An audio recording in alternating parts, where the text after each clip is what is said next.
The Right Side with Doug Billings. Hi, ladies and gentlemen. Welcome to the special edition of The Right Side. I'm Doug Billings. Thanks very much for being here. As a reminder, don't forget to subscribe, like, and share this program. Head over to dougbillings.us and prayerfully consider donating to the program over there, dougbillings.us. Ladies and gentlemen, what you're about to hear, it's not just another trip down the Russiagate memory lane topic. We've all heard those stories. The headlines have been written and rewritten 100 times about Russiagate. But what I want to explore with you today is something more important than that, and it's more urgent.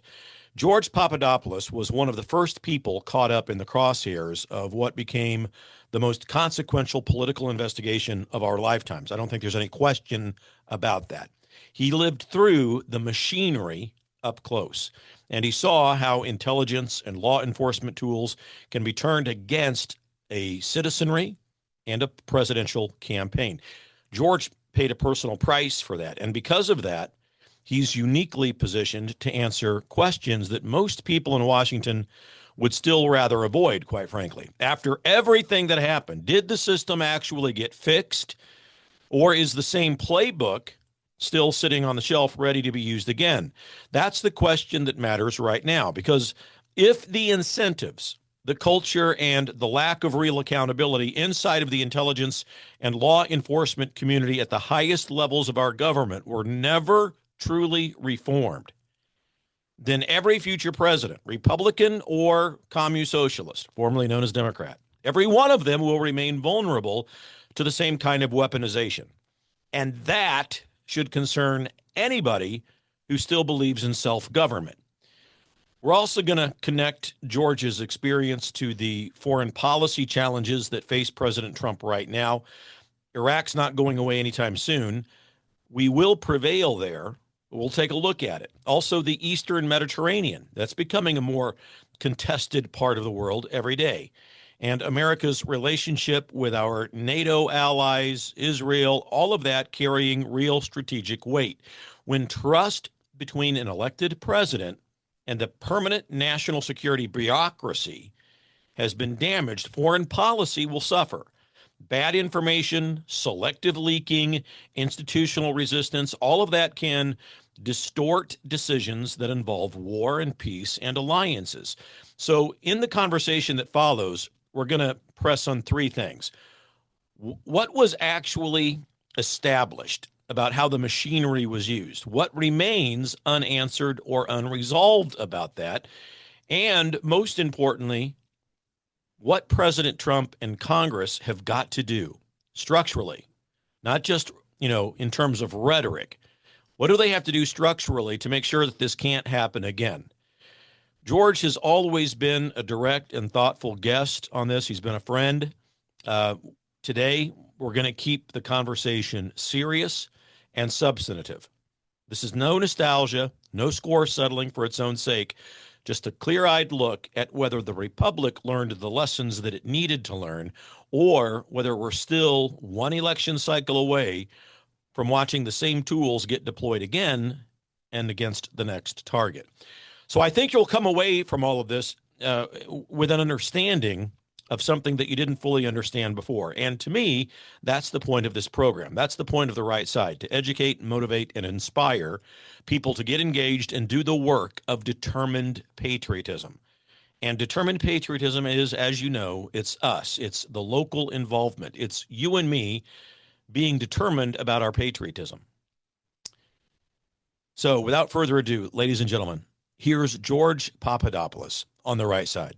The Right Side with Doug Billings. Ladies and gentlemen, George Papadopoulos. George, thanks. Thanks. Thank you very much, Doug. Well, so we've known each other for 6 years. You look around at the state of play, and I want to frame it carefully because I don't want to just do another standard Russiagate retrospective here. I want, that headline has been picked over endlessly for several years. What I want to explore with you today is this larger and more important question, in my view, everything that happened to you and a lot of other people. Has Washington, in your analysis, actually reformed the intelligence and the law enforcement machinery, or does the same playbook Is it still available to be used again? Has anything really changed? Take a minute. Give me your thoughts on that. Well, I think the best measurement of success in terms of accountability or reform, or assuring that our elections aren't muddled with, are arrests, or some sort of indictments, or some sort of reports that shine lights on what bad actors were involved with. And I'll give an example. I think what the president did a couple days ago regarding his primetime address, in which he delivered an incredibly sensitive speech in which he basically fingered China as a country which overtly interfered in our election system and hacked the 2020 election.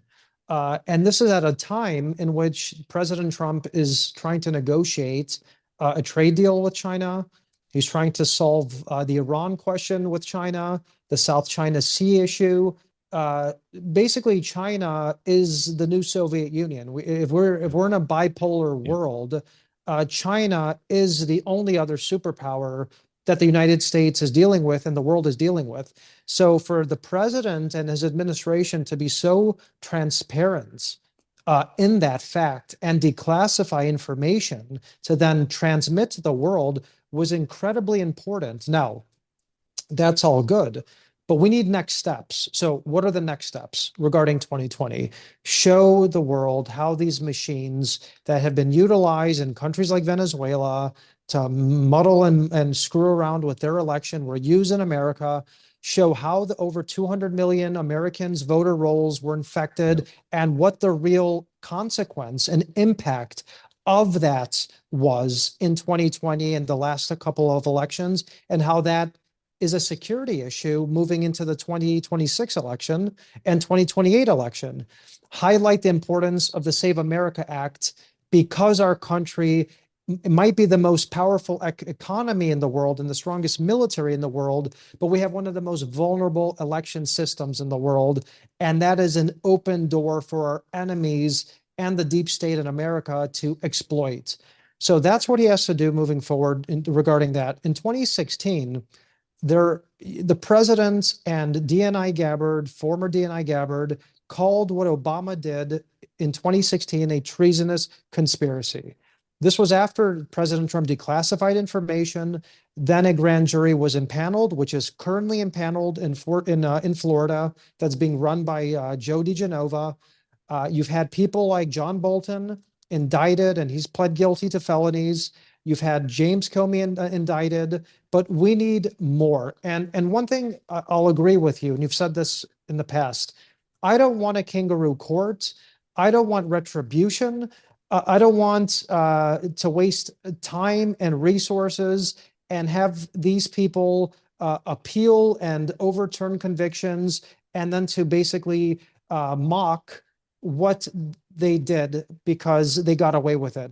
So I think there are airtight cases against the Obamas, the Comeys, the Mueller crowd, likely people in the Biden administration as well that were working with China to screw around with the 2020 election. So just follow the facts where they might lead, present it to the grand jury, let the grand jury hear for the first time ever declassified information that has been suppressed for years, and let them either deliver an indictment or not. And if they do deliver an indictment, make sure it is so powerful that you'll have that 98% conviction rate that the Democrats always get in Washington, D.C., but you can get it in Georgia or Florida or a more friendly jurisdiction. So all of this has to happen. And the way you're going to do it, Doug, is you're going to need to educate the public, like the president has begun doing, showing that our elections are not secure and that they're under threat from not only foreign powers, but domestic agencies. And as long as we do that, I think the American people will be prepared for what comes next, and that will be an earth-shattering moment for the Democrats. Well, you've just hit it right on the head, because I tell our audience over here, at least, that of all of the virtues out there that we need to be engaged upon, patience is one of them, because there's so many people, and rightly so. They're crying for justice. Perp walks and all this, that's one thing. I don't need to see a show of a perp walk, but to the point of, patience and people wanting justice, I get it. And I want to make sure, like you do, and I tell the audience, the reason that these things are taking longer than what we all want is that hopefully people like Kash Patel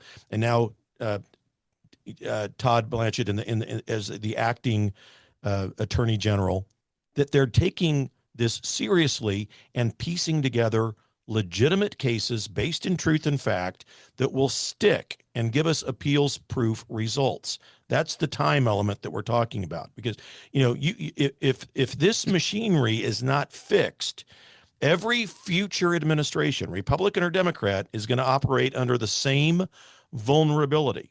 And to your other point about vulnerability, this midterm election season, people out there saying, well, who do you know? We've got a rhino problem. How do you tell? And I get asked the question all the time, how do you tell who's a rhino? I said, try asking just this question as a litmus test. Do you believe it, Mr. or Mrs. Candidate for a Republican office? Do you believe that there's election integrity issues in this country? And if that candidate hems or haws or says no, that's a rhino. And you don't need to waste your time, because we do have those issues.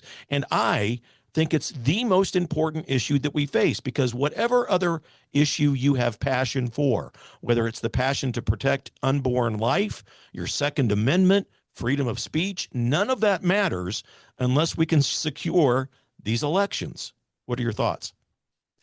We won't have a functioning republic if our election system is corrupted. And if we don't have trust in the election, then that will sow division and chaos, because the evidence, when President Trump and his supporters were calling the 2020 election fraudulent, and then you had people like Jack Smith and the Democrats try to silence and put him in prison for voicing a dissenting opinion on what we now know was rooted in fact.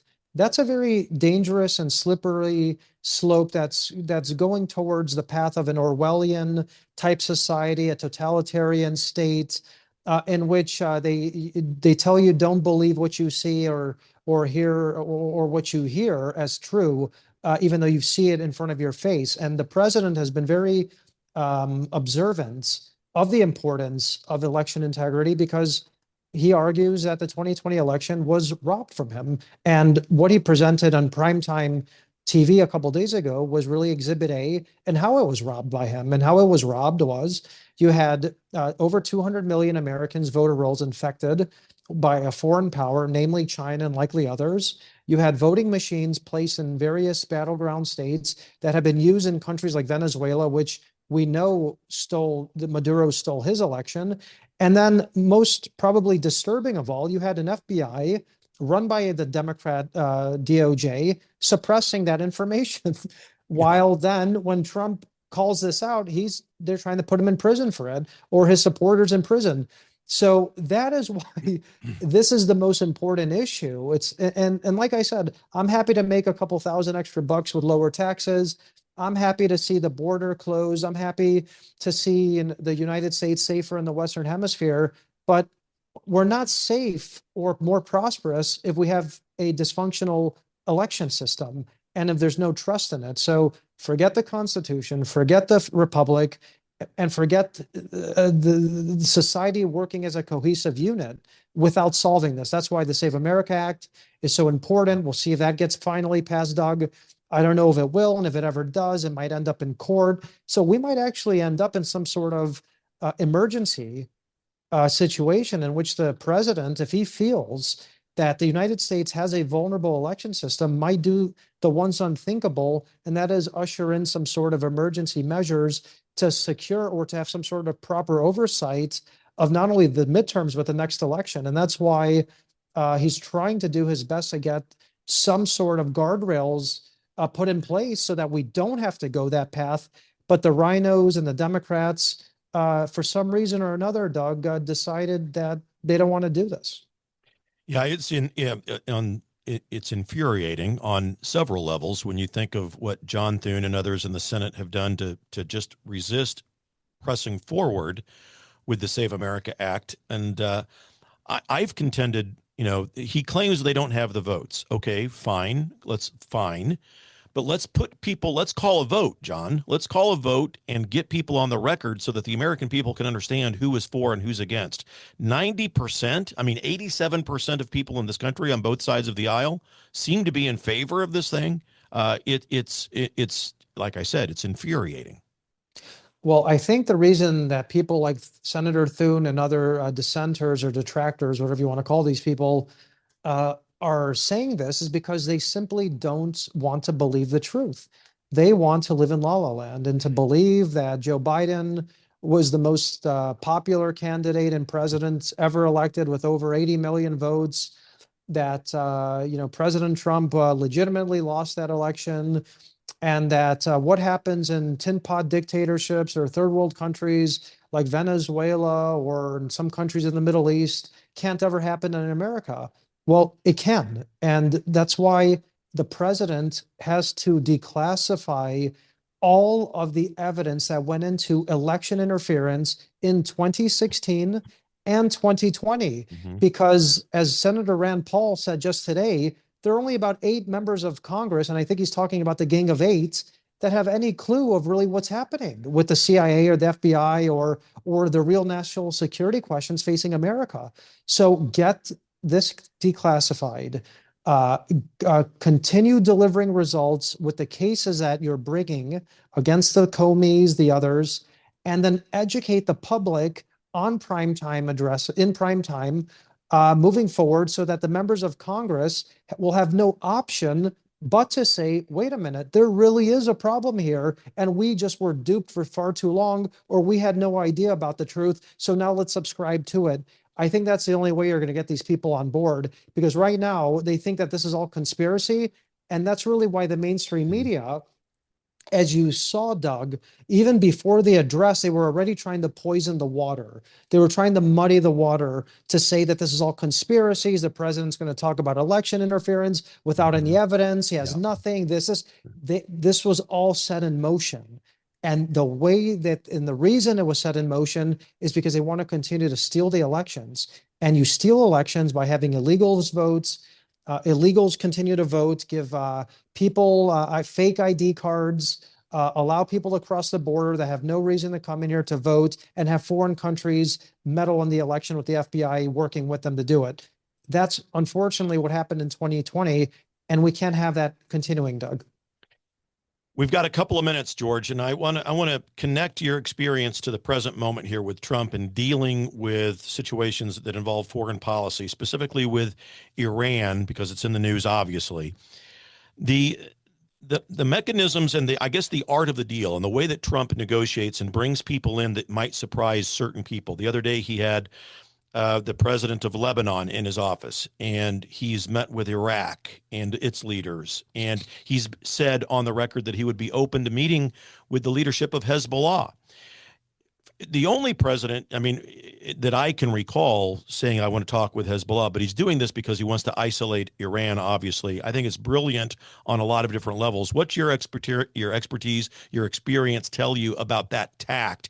Because as you know, our quote unquote allies, especially Spain comes to mind, but others, the UK, France, being less than enthusiastic about helping its NATO ally, the United States.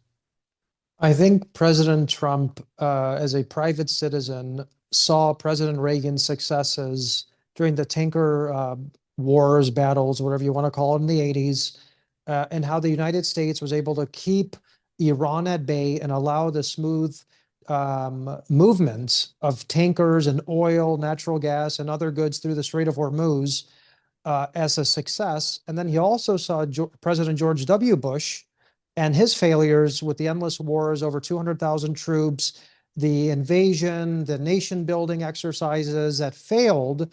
And he himself, as a businessman, is combining his own business expertise and the art of a deal and prioritizing geoeconomics with limited military strikes like Reagan did, and he's combining it, and he's basically creating, as I mentioned, a containment 2.0 strategy.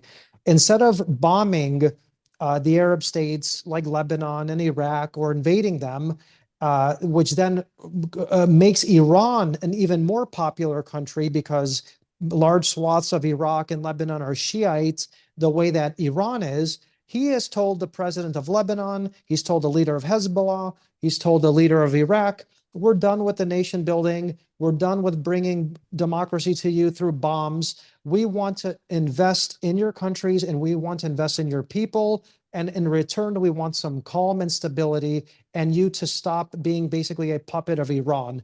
And what has happened the last week? The leader of Iraq and the leader of Lebanon have championed that, have been smiling, and overtly welcoming President Trump's overtures. And that's what the president is focusing on in the present and the future. And he's going to contain Iran without firing another shot if his vision is implemented. And I think it will be.